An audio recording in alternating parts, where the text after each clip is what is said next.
Welcome to Baby Then What, the podcast you didn't know you needed for the real, unfiltered side of motherhood. I'm Amanda. And I'm Jessie, and we're just two moms of two in the thick of it. We're sharing the real and unhinged side of motherhood no one else talks about. If you've ever said, I had a baby, now what? You're in the right place. By the way, you're doing amazing, even if no one said it today. Welcome back to the Baby Then What podcast for part 2 of our stuff that people think but don't say out loud. Yes, all the questions that you guys have sent in, But you said them out loud to us. you said them in a DM. We're not going to tell you guys who said it. So anonymously, Yeah.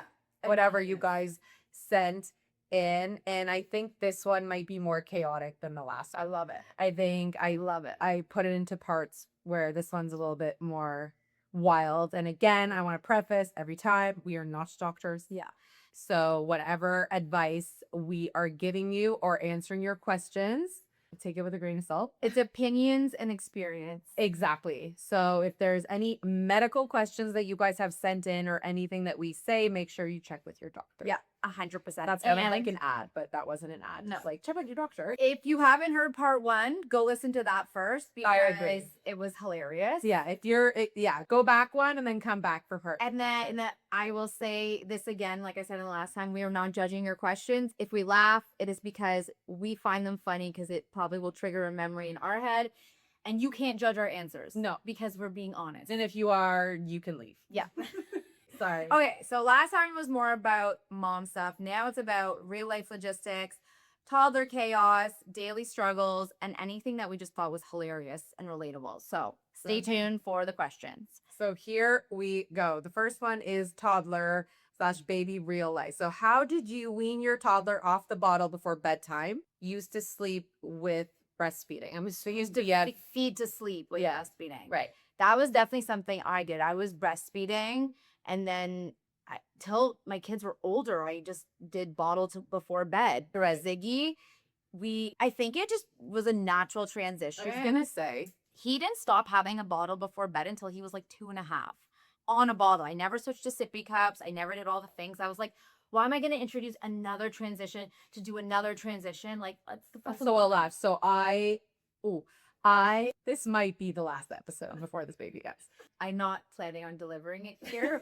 You're definitely not doctors, and I am definitely not doing that. So keep that. Stay inside.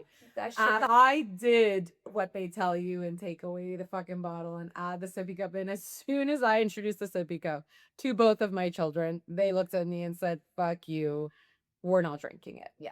So I think around 2, it was done. Yeah. Milk was done totally. But I would say then if you're trying to get off of it, you kind of have to cold turkey it. That would be my recommendation. Like totally go off the bottle? Both my kids, I cold turkeyed it. Ziggy, we were on vacation and we're Right. at Punta Cana. I'm like, I am not washing this bottle with Yeah. Punta Cana hotel tap water. No. I was like, I'm sorry, there's just no bottle. Yeah. He tantrumed. And then I was just like, I actually don't have a solution for you. Like, So- look where we are. Look where we are. We're in this beautiful spot, but like I can't give you a bottle. Yeah. And then he like got it. And with Benny, I broke a glass bottle again while we were away. And I was like, I don't have another one. And I Yeah. gave him it in different. Okay, so and he no, was just they're like, not into the sippy cup part. No. So I know some kids that are literally 3 years old that are still drinking out of a bottle. So as I said, we are not doctors, but when I went to the dentist, they highly recommend, so this is dental advice from a dentist, not Amanda, that they technically can be on it till 3 if that's what you want. Right. They want you to be off a sippy cup, a bottle by 3 years old and a passy by 3 years old. So they don't really care until 3 years old. Yeah. I would just, if you're not going to wean them early, then wait till they can understand and just get rid of it. I And just agree. be like, we don't have one anymore. I agree. Sorry. Okay, this is you. Tips on getting your dog to be nicer to you. Baby loves my dog, but she's not a big fan. Honestly, it's such a great question. I read this yesterday. It's like, we're getting like the typical questions. This is like, so the dog, I'm assuming you at first, obviously, is obviously jealous that you brought this baby home. By nicer, like the dog's not really like playing with the baby. They're kind of just like smelling the baby. I promise once the baby gets a little bit older and it is interested, the dog might get interested, but some dogs really don't care for kids at all. That's sucks. It really depends on the dog. But when the baby's a little bit older, because maybe the baby's pulling the hair and the dog doesn't like it, or like screaming or screeching, but every dog is different. So some dogs just don't like kids. You want my on? Like some dogs just don't like children I don't at all. I don't like Mine dogs. loves my kids, but like doesn't play with them. Like he's not like I don't know. This is not my wheelhouse. I'm a big dog person. The thought of adding an extra thing in my life. no, he's so sad. He's the saddest. I know. No, that's a hard one. I don't know asked how my you vet, do I it. asked my vet today, so this is a great question. I was like, I think my dog has major anxiety. She's like, yeah, tell me about it. I was like, well, it started with the 3 of us, and now there's like 9 people living in my house. And she's like, yep, that makes sense. Yeah, it's like you're like last on the totem pole. Yeah, that's tough. Maybe come up with some kind of activity for them to do. Yeah, they basically said like make sure you never leave your dog and your baby. What about this idea? What if you have to give your dog treats, only ever let the baby give the dog the treat? Yeah, until the baby puts it in its mouth. Yeah, but well, that's true. I'm not a dog person. Yeah. A dog person. Can't dogs eat real food? Yes, but like no. So give them blueberries or whatever. You can't give them blueberries. God, okay, we're gonna move on. For no. Jessica's dog I advice. think it's not dog then what this podcast. Okay. How to get through the first trimester, 6 weeks with my second. That is a rough time. You are her chasing a toddler Yes. or whatever with an early pregnancy. That's tough. I would say, Yeah. number one, try and program your kids so that they're doing stuff, so that they're like active and engaged and Right. things. If you feel better in the morning, make that your time with them and ask your husband or partner to help in the evening. If it's vice versa, switch it up. You take your mornings off and do evening stuff. Yeah, I thought it's a really tough stage. Yeah, but you will get through it. You just got to get to the First trimester, even without a kid, is fucking brutal. Add in a kid, add in 2, it's fucking brutal. You just but got to make it to the second you know you it's got- you gotta make it to the second. and just come up with some different ask And for then it help. gets hard in the third. Yeah. But ask for help. That's my best advice. Yeah. Okay. What was different about your sequential pregnancies? I think that's you question. But you had it too. They're all different. Yeah, they're all different. Well, as Jessie just said, if you're pregnant with your first, like you have more time to relax. If you're working, you come home from work, you can relax. You don't have someone else relying on you unless you have a dog. Eating blueberries. But so that's with your first. With your second, you have a toddler running around. So that's obviously different right away. Like if you are a working mom, you are coming home, you want to deal with your toddler, you can't even think that you are pregnant. Yeah. And when it comes to your third, you're kind of just fucking, you're in it. Yeah, blood pressure goes up. You lose your mucus plug. I don't know what to tell you. It's a shit Like, show. you're living like, And you don't know what's going to happen medically, right? Like some No. pregnancies are super straightforward, some are not. exactly. The whole, voodoo schmoodoo stuff of girls and boys carrying differently. Like, you're a good example. Like your Yeah. boys, I think, were more easy pregnancies. It Yeah. was a bit harder. Maybe the way you're carrying, where your placenta is, it just, They're all different and you won't know until it happens. So it's not really like that's, I guess, that every pregnancy is different. yeah. Okay. This is a good one for you, Amanda. Sex is getting difficult in the third trimester. I feel like he's hitting a wall. Top positions, you said no limits. We did say no limits. Hitting a wall as in like inside of you, hitting a wall? Maybe. Well, let's go with that. Okay, let's go with that. So he's hitting a wall inside of you. Third, okay, having sex in the third trimester, yeah, you're fucking big. It's hard. I heard people say to go on top. I could not do that. I'm a fucking vampire. Say, No. how do you go on top? Because I'm so heavy that my legs Can't could even collapse. move. Honestly, I would lay down sideways. Like laying down sideways, like he's spooning you sideways Do it from behind. or from behind. That's what we did. There you go. From behind. And he side- doesn't have to see the belly. Yeah. It doesn't look any different. No. Because like for us, it was like a visual thing. It's like, I'm going to see the baby and it's weird. Right. Then So, don't so see you the could do baby. it from behind. You could do it sideways, like just like cuddling sideways. You could put a pillow behind your back. Right. You just lie down at the edge of your bed and they stand off the bed. Well, it depends on how tall your husband is. Right. And so there are definitely circumstances to all of it, but you got this and keep doing it because I'm all pro having sex in the third trimester because I really do think it feels amazing in the third, especially in the third trimester. Yeah, so much blood down there. And hopefully you'll induce labor once you get to that part. She's I'll by the train. I had my due date with Benny, and I was like, you need to have sex with me Yes. tonight. Get this out. Well, they say how the baby got in is how his baby's going to go out. And again, not a doctor. And not But they say between the sperm and your orgasm, that is basically Pitocin. interesting. Did you know that? Interesting. That is Natural basically, Pitocin. it's natural Pitocin. Sperm, your orgasm. It's like a Not the penetration part. It's the sperm and you orgasming. That's causing contractions. That is a natural Pitocin. There you go. That's how you get your baby out if you're fucking done being pregnant. There you go. Okay, toddler is running your life because you're scared to have it any other way. So this is a good question Don't because get fucking scared of your toddler. I am sort of in that camp. I'm not scared of my kids, but I'm such a mush that like when they want to sleep with me in the night, I like let them. Or when they want to do this, I let them. And then Josh is like, no, hold the fucking line and you know, set boundaries. Right. The best thing I can say is set boundaries and let them push within the boundaries, but like Definitely have you're boundaries. You're good at boundaries. Yes, or else you're gonna raise really fucking spoiled kids. I'm sorry for my language, but you gotta set some boundaries. I'm with you. I am more mushy than I'm definitely goes like a little bit stronger, but then you can see when you do let go a little bit and they're fully taking over, and I'm like, no, and then they test it again and again. They will- unless you stop that, it's going to get worse. Yeah, I would definitely say that they're naturally gonna just keep testing you. Whenever you say yes, they're gonna test the next level. And then you say yes, and they're gonna test the next level. You have to have your word mean something. Yes. So set And do it. boundaries. If you said like yesterday they weren't listening to me, I was like, I will take your golf books away. I will throw something out in the garbage if you don't listen. Or they were listening and Ada went into their room and took toys out. Yeah. Like it got to a point where they were not listening. So you have to go and do it. Because if you keep telling them you're going to do it, but not actually do it, they're smart at They're gonna call your bluff. they're fully calling your bluff. I think the best thing I ever did with Ziggy one time was we were at a birthday party and he was testing me. And I was like, if you do that one more time, we are leaving the party. I literally left in the middle of the party. He missed the pizza. He missed the care. He missed everything.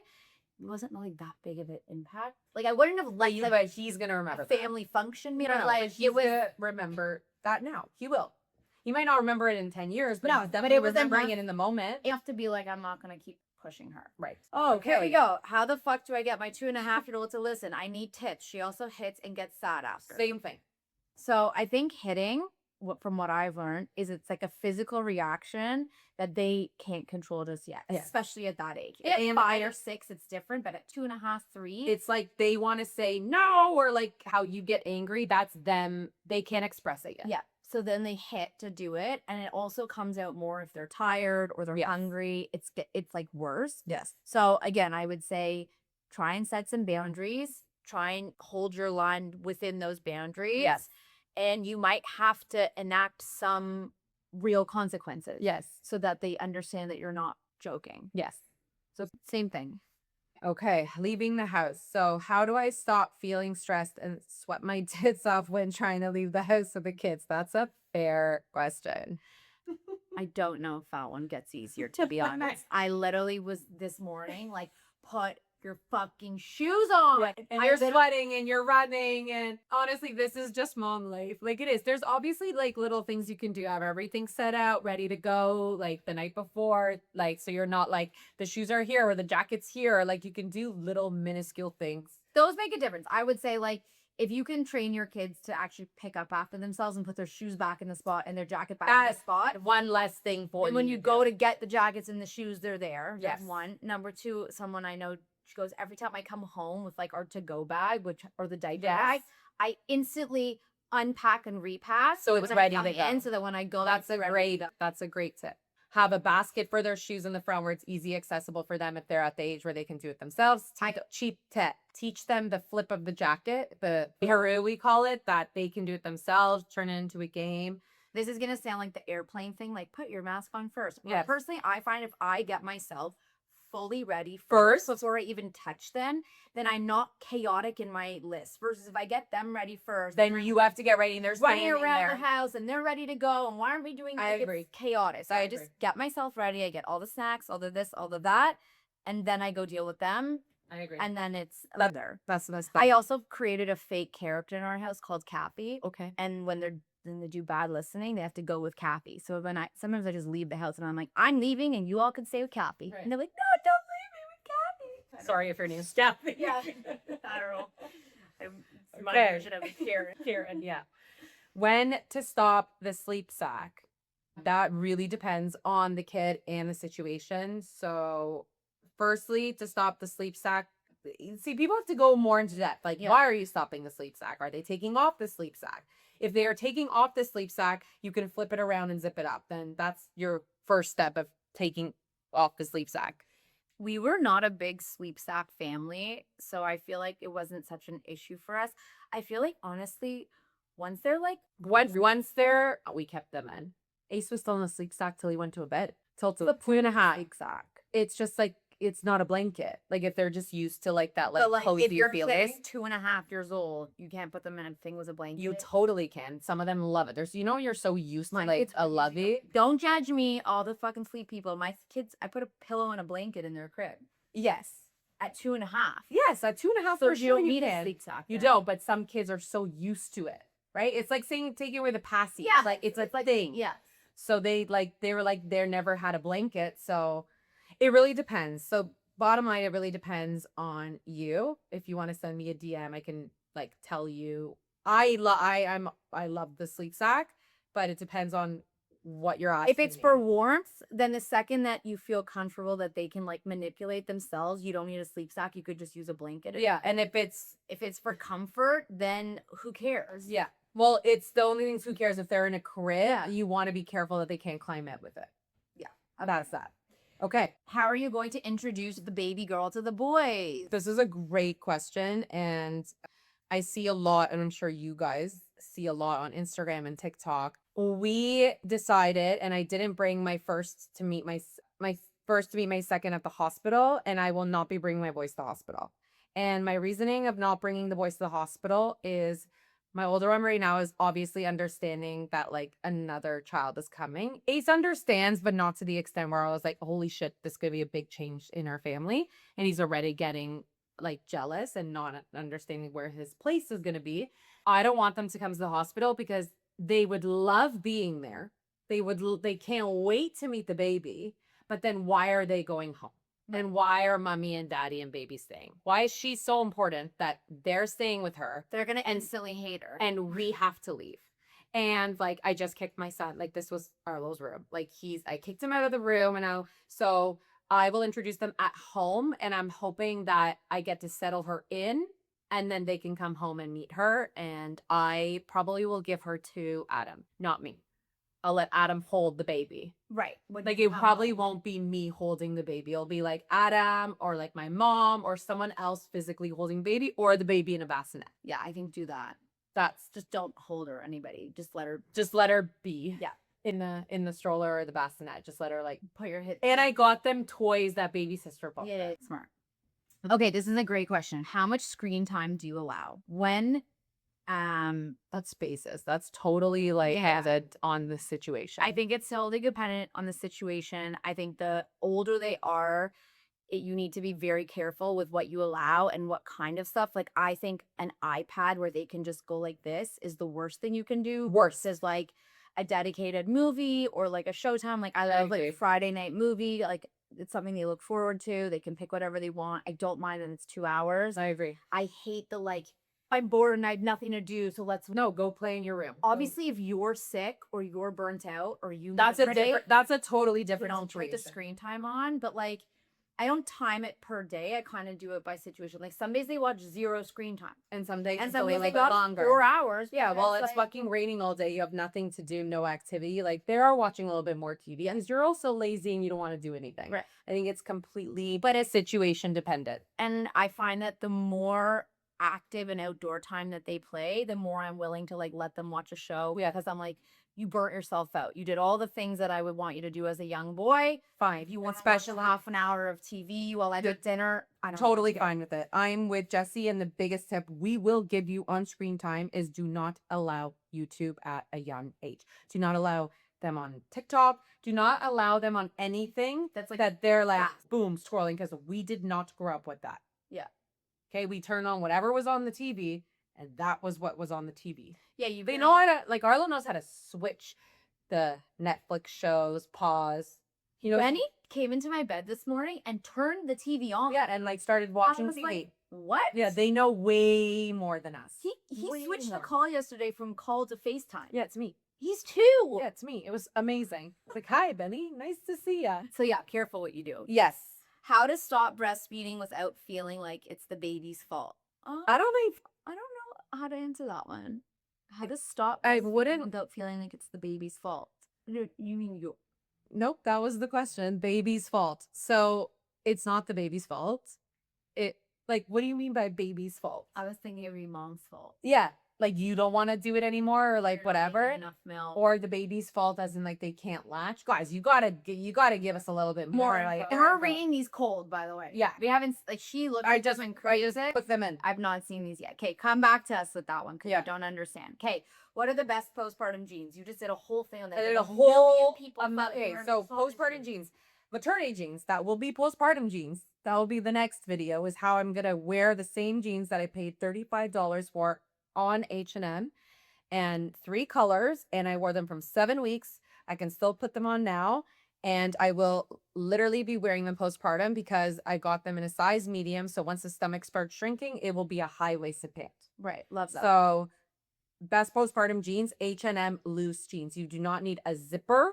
They are like a sweatpants jean that have a tie. Yeah, I would say that before the Rihanna era, you would want to have jeans that covered your belly. Now that you can do this and like have your belly open, So you wear the it jeans low, that you have are a great option. You could wear You them wear low. under. and then postpartum, you don't want under, you want up. Yeah, no, that's great. There you go. Okay, what's the best advice you can give to partners postpartum The best advice I can give to my husband, or anybody? Yeah, or I don't know. Yeah, take it easy. Like, know that it's a big hormonal shift. I always say that, I've apologized. I remember being like, I'm so sorry. Like, I'll be bawling or screaming, and then be like, I'm really sorry. And they'll be like, well, that makes sense now. But give them a break. Like, they just grew a human for 9 months. They then birthed that human. yeah. And the hormones are like this. They're getting adjusted to it, especially as a first-time mom. It's a big shock to their system. Like, they've never done it. Second time mom, you kind of understand more what's going on. Third time mom, I'm like, just give me a break. Like, just help me out with the older two. Yeah. Like, just give me some breathing space. But that would be my best tip. But just tell them to take it easy. My best tip is that while you just have a baby, like a new baby to take care of, and it's obviously gonna be so cute and great, you have to take care of the mom still. Yes. Right? Nobody is taking care of the mom. And I think everyone that comes over is gonna ask to see the baby and how can they have the baby and can we hold the baby and blah. So you as the partner have to be in charge of the mom and making sure she's doing the sitz bath and she's doing the this and did she take her meds and how's she feeling and all that stuff. And then my best tip, which I am gonna show you now, Amanda, is to get her a postpartum present. Ooh, So I got Amanda Jessie's this. obviously my partner. Yeah, that's my partner. I think this is yours. So nice. I got you a brand new sweatsuit What am I set. so excited. Wait, I got his matching sets actually. Yeah, I'm so excited. Get her in a size medium. Oh, And the best tip, I'm obsessed. make sure it zips. Yes. Because then you can breastfeed. I love you. It came with pants. I don't know where they are. There was matching stuff. Wait, there. I'm literally taking this to the hospital. Isn't it so cute? Wait, it's actually up there. from Aerie. Yeah. Aerie's the Aerie, best. it is the best. I love it. And I got myself a match. Wait, but I'm taking this to the hospital. Now we can vote how we're matching stuff. I love it. That's the best. That is the best. That's the best gift. That is the best. Get your postpartum moms a sweatsuit Yeah. that they can live in and breastfeed in comfortably and feel like someone did that to me when I had my kids. It's so nice. I was shocked. Yeah, because you're expecting the baby gift. Shocked. Every gift was the photo frame and the this thing in the diaper. And someone brought you something, and you're like, this is They bought me a nice. brand new sweatsuit outfit. I mean, It's that's so the nice. nicest thing ever. Yeah. Okay, couple more. Is a night nurse worth it? If you can afford it, yes.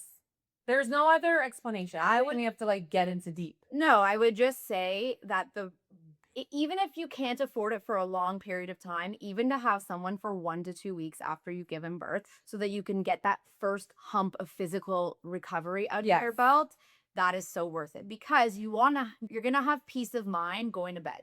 You don't agree. sleep when you have a newborn No. because you're nervous. Is it awake? Is it not? Have I fed? Can I hear that? Like, you have so many things racing through your head. A night nurse is literally a human staring at your child all night. So you have peace of mind that you can close your eyes. But you know what's so funny? I want to ask you now because I completely forget. If you're breastfeeding Yeah. every 2 hours, like how does it work? So the way it works, I completely like forgot about I this know. part. So the night nurse, either you'll wake up and you'll pump, you'll wake up and you'll feed the baby. But the wake up and the feed or the pump, it's only, let's say, 30 minutes to an hour, right? Yes. Max. And then you can go back. And then to you bed. just go back to bed. You don't have to wash the bottles. You don't have to put No, them out. no. The baby takes a while. But my to go question back. is, for the first 3 days, you're on milk. So you're just like feeding them colostrum? Yeah. Okay. That was my question. I forgot. To be honest, I didn't actually hire the night nurse for the first 3 nights. Because it's just I was like, colostrum. what's the point? So, but I was like in bed yesterday being like, I'm a little confused. I don't remember. It's just colostrum because your milk really doesn't come in. Like, I think I looked back. It took like 4 days after giving birth for milk to start coming in. Actually, I take it back. The best time to have a night nurse, truthfully, is like 3 to 4 weeks. Right. Because, well, I mean, your vagina's still bleeding. It's kind of I don't know, because on the one hand, you're going to have to wake up anyways with the baby. Yes. You're going to have colostrum. You're not really making proper milk. No. So you have to get up anyways. And then on the other hand, And I feel like you're supposed to wake them up every 2 hours. Like, I actually don't remember. And then on the other hand, you want the night nurse more when they're like feeding, every 3 hours. Where you can actually sleep. Yes. So, it could go both ways. But in general, if you can afford a night nurse for 2 weeks. We are for it. Yes. Okay. Have you ever considered moving to the US? I saw this question and I left it for the last one because I was dying. I was studying. Ooh, someone's so curious, but I like it. Yes. Working on it. Jessie is working on it, and if we could, we would, but we won't be able to be moving to the US anytime soon. But Jessie, yes. I'm in the process. It's a long one because we have kids, but I actually interviewed a school There you go. I really liked. But it's hard. It's really hard to uproot your life with kids. I think if it was 100%. just me and Josh, like, sure, no problem. It's Yeah. super easy. Yeah, you guys could have done that. You have kids in different ages, You have- school, you have- friends, life, house, job. It's a lot of things a lot. to consider. So, yeah, Stay tuned. it's a thought. Jessie, if it's in the process, I'm sure on the podcast, Jessie will slowly start talking. but it's like a slow burn. Yeah. It's like years. Yeah, it's it's not not happening overnight. tomorrow. It's like it takes years to do it properly. agreed. So, For us Canadians. Um, Okay, so I feel like we got through a lot of the Yeah. questions. That was amazing. We still have more. I feel like the next time you guys see us, though, we are gonna be and there will be a baby. And there will be a baby, which is crazy, in this baby's room that we have taken over. Yeah, poor girl. We'll just put her in the basket. Yeah. She'll be here. Okay, well, Keep sending in your questions. and give us more context. Yes. Don't forget to subscribe. I know we sound so annoying, but like it really does It help helps us. us. And it also helps you guys, kinda. I don't know. But subscribe. The comments are amazing. No, what you have to say is that when you subscribe or follow or share us, we get more exposure. When we get more exposure, You get more episodes. we get more. Yeah, exactly. You get more episodes, and we get to work with brands that like actually align and hopefully give you guys discount codes and do more reviews and all that shit. So, Exactly. if you know how to influence or whatever we are, like, Just be nice, okay? We love you. You love some bitches. We love you. bye We'll guys. see you next week.